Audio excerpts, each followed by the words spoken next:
Assalamualaikum warahmatullahi wabarakatuh.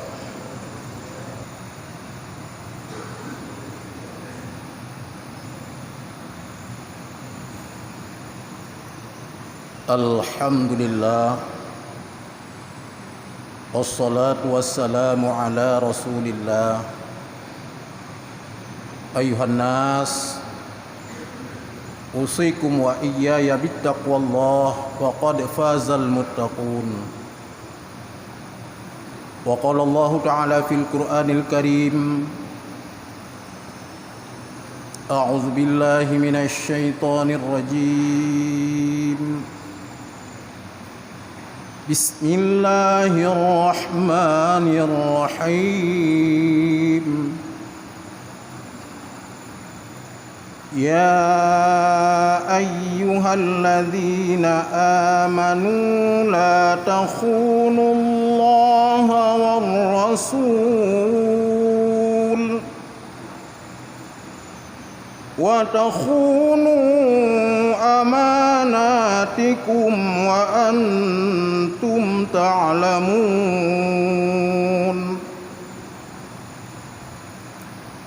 Walaqad makkannakum fil ardi wa ja'alna lakum fiha ma'aish qalilan ma tashkurun.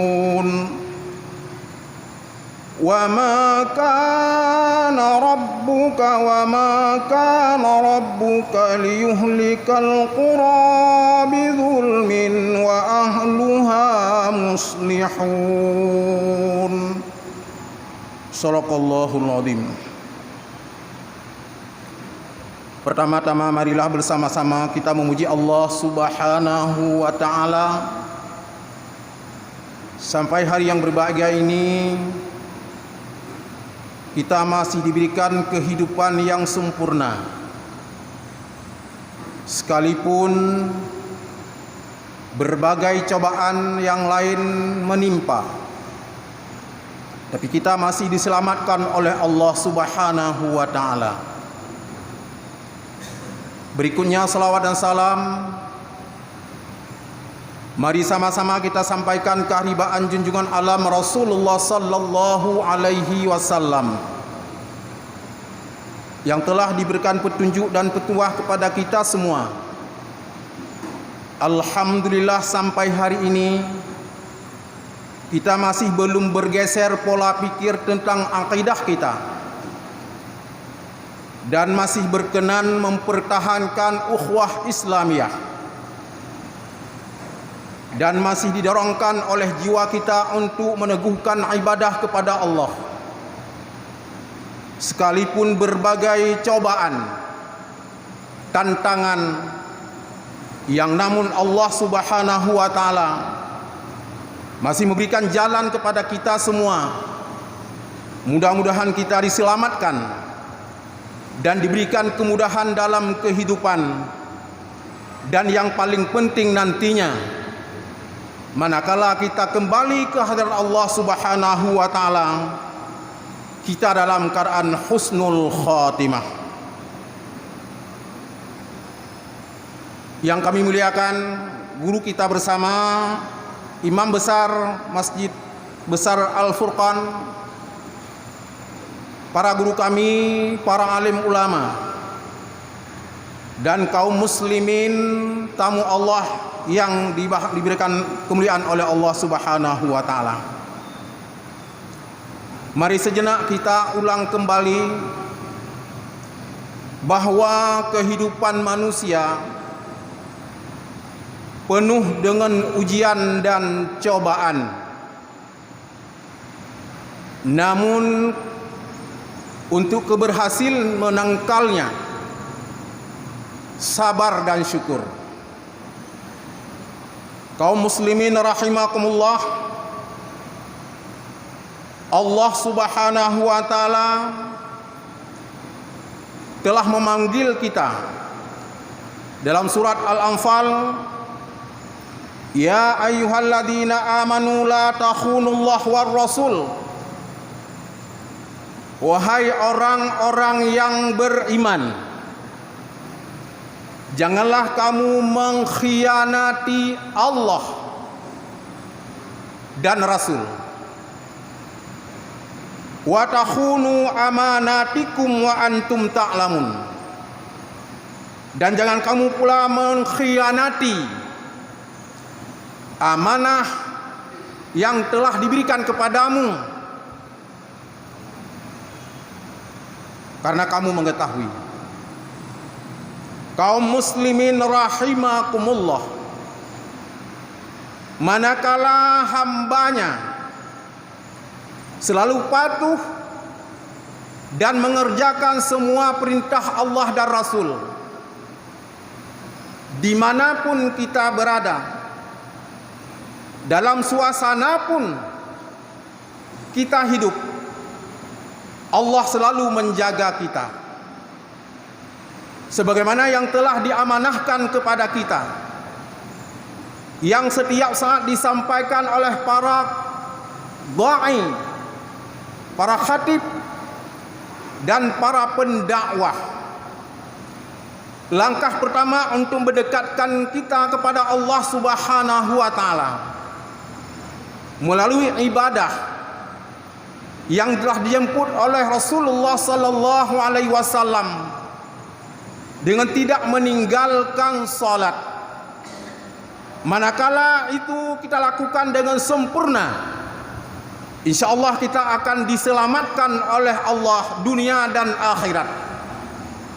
Tidak akan diselamatkan tentang kehidupan, diselamatkan kita dalam azab kubur, diselamatkan kita pada saat mengambil kitab di yaumil qiyamah, diselamatkan kita dalam titi siratal mustaqim, dan diselamatkan kita dimasukkan ke dalam surga tanpa hisab.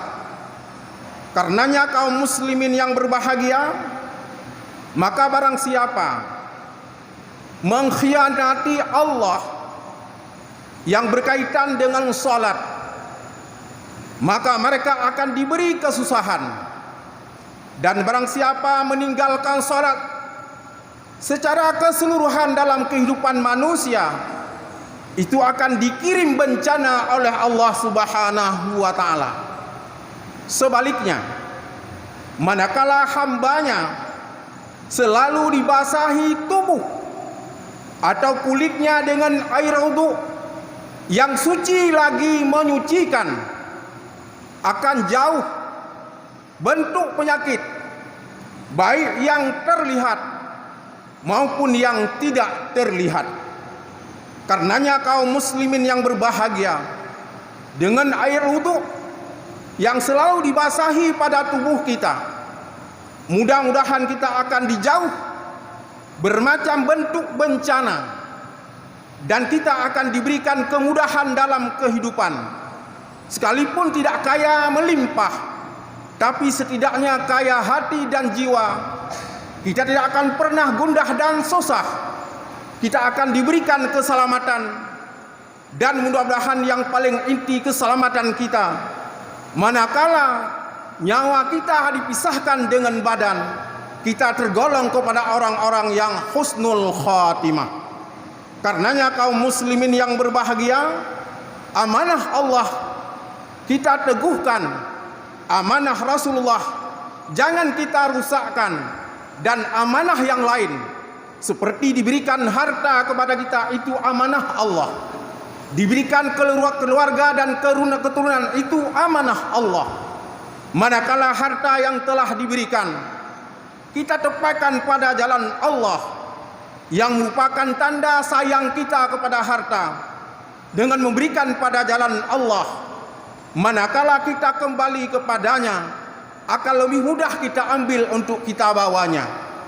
Tapi manakala dalam kehidupan kita harta berlimpah, tapi sedikit sekali atau jarang kita berikan pada jalan Allah, begitu kita meninggal dunia yang fana ini, yang akan diambil oleh ahli waris, belum tentu akan dihadiahkan kepada kita.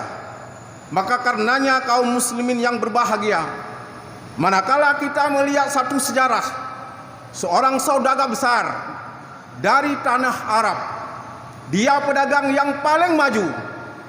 Dan memang dalam kemajuan perdagangannya, dia setiap hari memberikan sedekahnya atau harta kepada jalan Allah.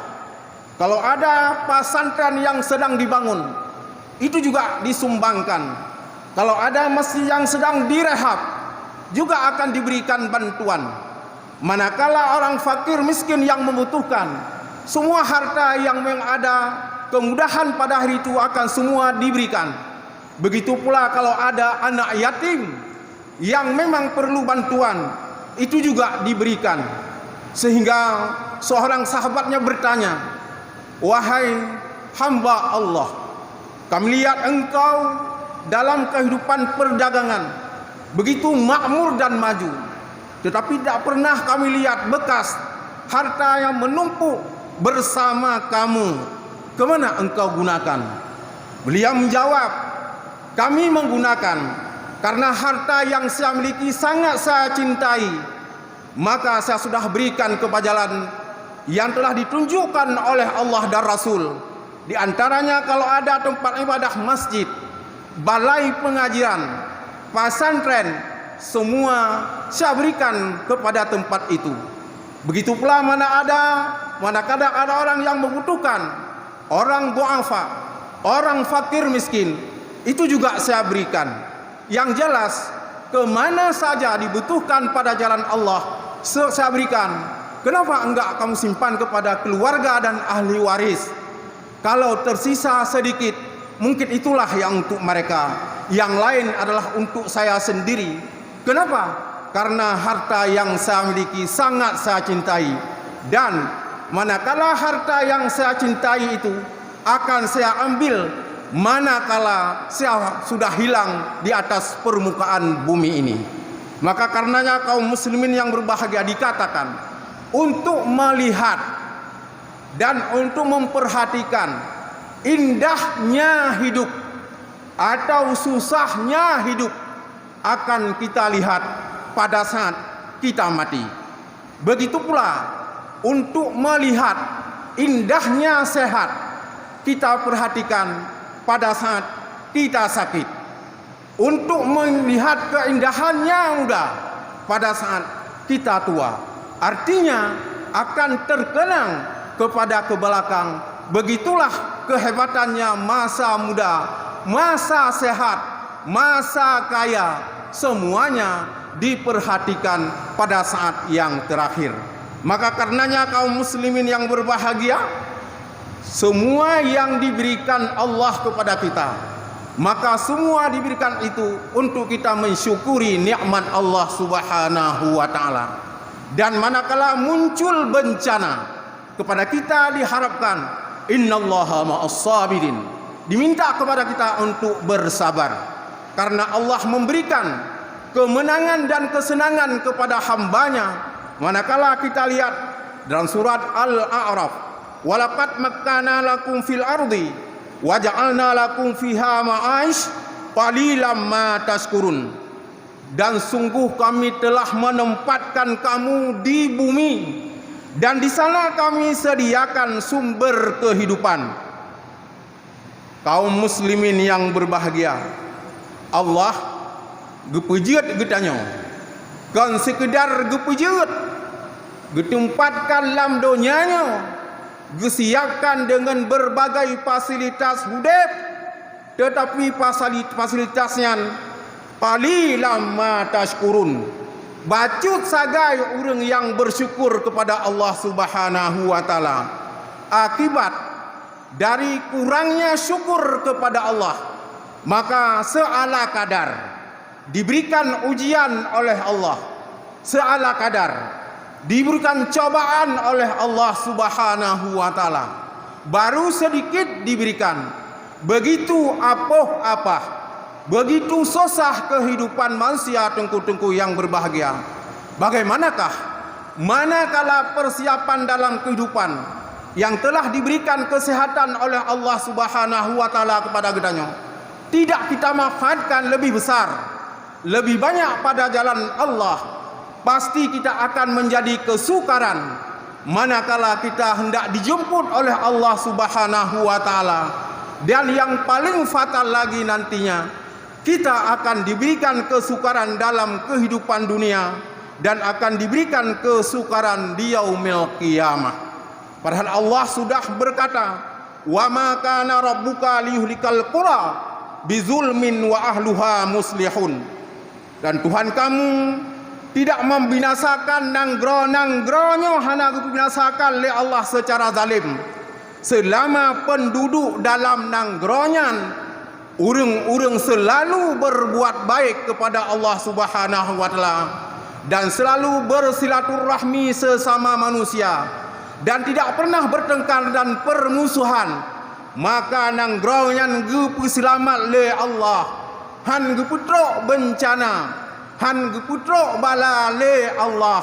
Manakala manusia mantang dengar suara azan, mantang dengar suara baca kalam si Al-Quranul Karim, mantang dengar nasihat para alim ulama dan menyoyan mantang na bak gunung dan diresapi oleh hati manusia, nyan nanggronyan gepu selamat le Allah, han akan geputrok wabah, han akan geputrok taut dan han geputrok bencana yang han diterima oleh manusia. Maka karenanya tengku-tengku yang berbahagia, maka mari kita mendekatkan diri kepada Allah Subhanahu wa taala. Untuk mendekatkan diri kepada Allah, tentu saja le baca apa yang disampaikan oleh ulama, berangkasa atau tanda-tanda hamba Allah dekat dengan Allah. Yang pertama bak manusianya, hana rijang bengeh, hana le bak manusianya hadu domba, hana le bak manusianya ghibah, hana le bak manusianya fitnah, sehingga selalu dalam ukhuwah Islamiyah, dalam intinya bak manusia yang tidak cepat muncul kemarahan. Itulah orang-orang salah satu ciri dekat dengan Allah. Tetapi manakala manusia itu cepat marah, sering bertengkar dan sering permusuhan, itulah ciri-ciri orang yang jauh dengan Allah dan dekatnya dia dengan setan. Yang kedua, orang-orang yang dekat dengan Allah, cucilah wajahmu dengan air matamu. Dalam pengertian tengku yang terhormat, katanya udep ente saja bervariasi. Nah udep yang ke 70 ton, nah yang ke udep 60 ton, dan katanya nah udep masa muda. Tentu saja bak masa mudanya nah kesalahan-kesalahan yang kita perbuat, katakanlah mungkin meninggalkan salat. Manakala kita katruk masa balik, tinggai sembahyang, menyoton bak 15, ke 16, ke 17, ke 18, ke sikurang belah, bahkan sampai 20 ton umur. Nyan kadang-kadang tua atau tidak melaksanakan salat, berarti kita sudah ingkar kepada Allah. Berarti kata tinggal salat sebanyak 9.000 waktu salat yang sudah kita tinggalkan. Kaum muslimin yang berbahagia, letat tak dengar, berangkasa ditinggalkan salat, luho mantang dengan sengaja, berarti sudah menghidupkan neraka jahanam oleh mereka. Dan berangkasa ditinggalkan salat zuhur dengan sengaja, berarti dia sudah membunuh kaum muslimin tanpa alasan yang jelas. 1.000 orang itu perbandingan. Bahkan disebutkan berangkasa ditinggal sembahyang dengan sengaja satu waktu akan dihukum oleh Allah di yaumil qiyamah dengan satu hukuf. Hukuf sama dengan 80 tahun ura kiamat. Dihukum oleh Allah Subhanahu wa taala hanya dengan satu waktu kita meninggalkan salat wajib. Karenanya kaum muslimin yang berbahagia, tak mungkin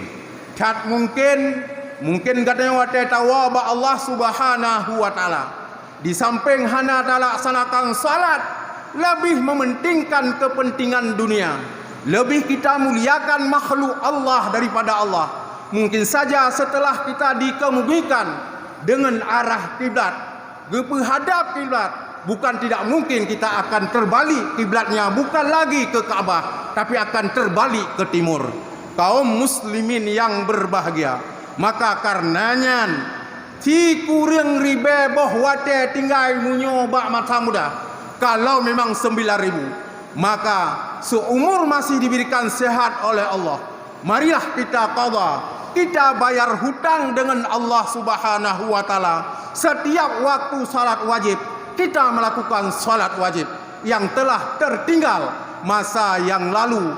Mudah-mudahan kita akan diberikan ampunan oleh Allah Subhanahu wa taala dengan catatan menyuci wajah dengan air mata waktu tengah malam, dalam pengertian tidak disengaja tapi tercucur air mata karena ia ingat ke azab Allah, maka merasa ya pakan ya tengku yang terhormat. Manakala kita hendak mencoba pakiban azab Allah Subhanahu wa taala, manakala kita nyocok air mendidih hanya seteguk, kita kumur-kumur hanya 1 detik, mungkin dengan waktu yang tidak lama akan rontok semua giginya. Bagaimana pada hari kemudian kaum muslimin yang berbahagia? Yang kedua, yang berikutnya, cucilah hatimu atau cucilah lidahmu untuk mendekatkan diri kepada Allah dengan menyebutkan zikir kepada Allah Subhanahu wa taala. Bahkan dengan zikirnya kita akan gepe selamat oleh Allah Subhanahu wa taala. Lebih-lebih di waktu pagi sesudah salat subuh atau setelah kita melakukan salat sunat tahajud, kita sering banyak membaca subhanallah wa bihamdihi subhanallahil azim astaghfirullah, subhanallah wa bihamdihi subhanallahil azim astaghfirullah.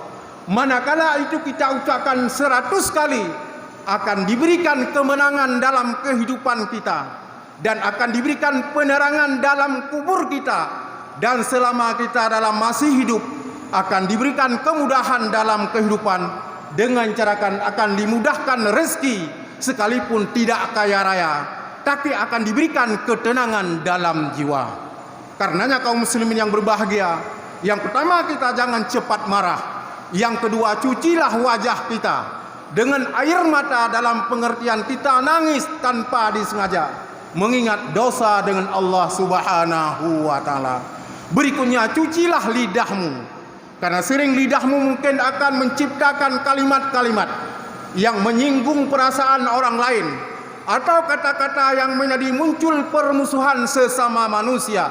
Maka banyaklah kamu mengucapkan baik di waktu pagi, di waktu petang, dan waktu kapan saja dengan ucapan istighfar, astaghfirullahal azim. Bahkan akan diberikan kemenangan kepada mereka manakala sering dia baca pada saat sesudah salat asar sekurang-kurangnya 100 kali dengan waktu tidak lebih daripada 3 menit, tapi pahalanya luar biasa. Begitu pula orang-orang yang dekat dengan Allah untuk selalu ingat kepada mati, ingat kepada azab Allah, ingat takut kepada Allah akan azab yang cukup dahsyat. Sekalipun kita lihat bahwa Allah sudah menyediakan surga 8 pintu, kalaulah kita tidak bisa merebut semuanya, setidaknya mensaboh pintu tengku yang terhormat harus kita kuasai. Begitu pula kita lihat, begitu banyak kita lihat orang berbuat zalim tetapi tidak bertobat akan diberikan ampunan oleh Allah Subhanahu wa taala. Berikutnya, orang yang dekat dengan Allah itu tubuhnya selalu bergerak, berbuat rukuk dan sujud, memuji Allah Subhanahu wa taala. Manakala itu semua dilakukan, barulah mereka itu tidak tergolong orang-orang yang mengkhianati Allah dan orang-orang yang mengkhianati Rasul dan orang-orang yang tidak mengkhianati amanah Allah. Bahkan dia akan bersyukur apa yang telah mereka miliki dan satu ketika dia selalu berpikir bahwa saya akan kembali kepadanya. Mampukah saya akan menyelesaikannya? Mulai dalam kubur, al-qabru awwalu manzilin min manazilil akhirah wa akhiru manzilin min manazilid dunya. Faman naja minhu fama ba'dahu aisaru wa illam yanju minhu fama ba'dahu asyadu. Kubur adalah tempat yang pertama untuk tawa tanya ba Allah ban gebuka uruk si mete atau 2 mete. Menansib uruk merupakan tempat terakhir udep tanya dalam dunia. Begitu gebuka uruknya, apakah itu pintu syurga untuk kita atau pintu neraka? Jawaban pada diri kita dalam melaksanakan ibadah kepada Allah. Mahfan naja minhu fama ba'dahu aisaru. Berangkasa selesaikan droi. Ahli udep lalunya trok lang uruk diselamat droi dengan bermacam pertanyaan malaikat. Manakala itu mampu dijawab mandum, alhamdulillah, manusia itu akan selamat di dunia dan insyaallah akan selamat sampai akhirat. Wa illam yanju minhu fama ba'dahu asyaddu. Berangkasahan selesaikan persoalan ra dalam uruk. Ahli udep mati trok lang uruk gedanyang han selesaikan. Maka mulai kembali orang yang telah menguburkannya, mulai saat itu akan mendapat azab pukulan para malaikat kepada hamba Allah Subhanahu wa taala. Pada saat itulah baru muncul, ya Allah, nebu dep long tiatu, long nu harta long nu bandum long nu jauh kesedekah, umulon akan long ibadah bandung kedon ya Allah. Tetapi sudah terlambat kaum muslimin yang berbahagia. Mudah-mudahan kehidupannya katanya akan dijaga katanya oleh salat, kehidupannya akan dijaga oleh zakat, kehidupannya akan dijaga oleh puasa, kehidupannya akan dijaga oleh amal soleh. Manakala keempat penjuru itu yang dijaga, insyaallah kitanya mati akan tersenyum, dan tidak akan sekedar tersenyum, tapi akan tersenyum di hadapan Allah dan tersenyum malaikat pencabut nyawa manakala dia hendak menjumpai kita saat dicabut nyawa kita. Amin ya rabbal alamin. Mudah-mudahan ke ulun tuan kegedanya mandum bergebi rida oleh Allah Subhanahu wa taala. Segala bencana yang tengku yang terhormat, mari wate bengah dan wate asa dan wate lain tak berzikir kepada Allah supaya dipuji dan air yang paling suci dan menyucikan manakala sering berada pada tubuh manusia, insyaallah sehalus apapun berbentuk bakteri atau apapun namanya akan dipuji oleh Allah Subhanahu wa taala dan tanya akan gebi tenang hati dan insyaallah akan lebih senang ditanya manakala batas kontrak hidup sudah habis kembali sekalipun dalam tanah, tapi bukan tanah yang tidur, tapi merupakan permadani yang terang benderang dengan tasbih subhanallah walhamdulillah wala ilaha illallah wallahu akbar, Allahu akbar.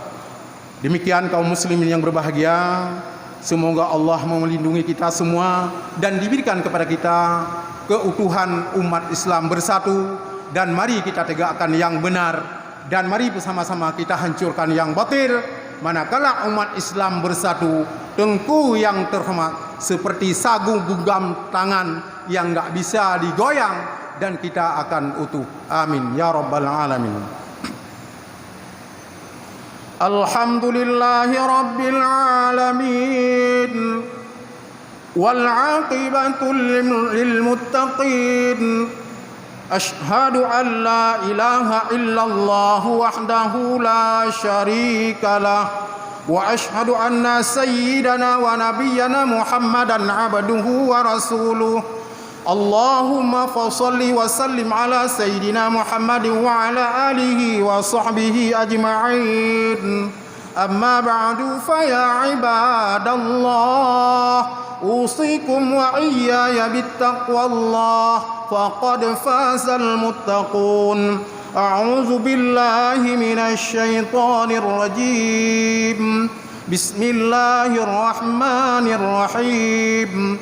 Ya ayyuhalladzina amanu la takhunullaha war rasul وتخونوا أماناتكم وأنتم تعلمون. بارك الله لي ولكم في القرآن العظيم ونفعني وإياكم بما فيه من الآيات والذكر الحكيم وتقبل مني ومنكم تلاوته إنه هو السميع العليم.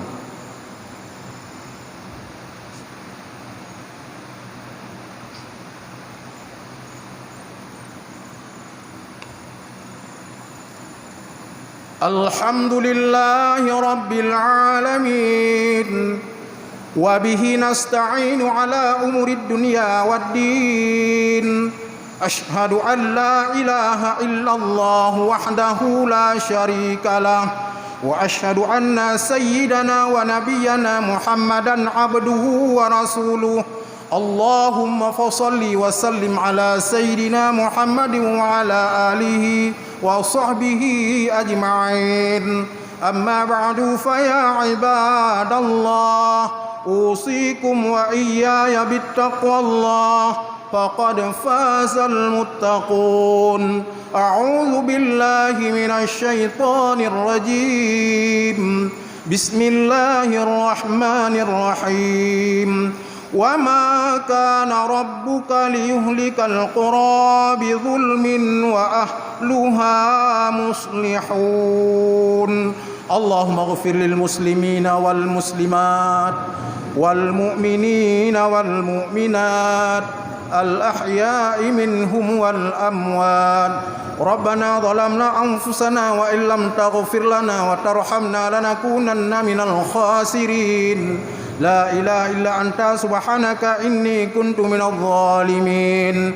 اللهم انصرنا فإنك خير الناصرين وافتح لنا فإنك خير الفاتحين واغفر لنا فإنك خير الغافرين وارحمنا فإنك خير الراحمين وارزقنا فإنك خير الرازقين واهدنا ونجنا من القوم الظالمين ونجنا من القوم الحاسدين ونجنا من القوم الجاهلين ونجنا من القوم المنافقين ونجنا من القوم الكاذبين ونجنا من القوم الكاذبين ونجنا من القوم الكاذبين ونجنا من القوم المشركين ونجنا من القوم الكافرين. ربنا آتنا في الدنيا حسنة وفي الآخرة حسنة وقنا عذاب النار. عباد الله ورزقنا